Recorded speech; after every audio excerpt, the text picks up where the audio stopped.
At the base, you see two log buildings, one on each side of the canyon. These house the 17 generators that create the electrical energy that provides the funding for the operation and maintenance of this facility. This allows Hoover Dam to operate without the use of taxpayer dollars.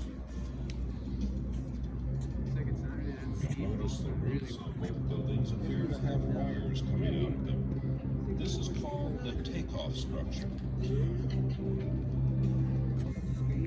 From the takeoff structure, the wires carry the electricity up and over the canyon walls at 230,000 volts.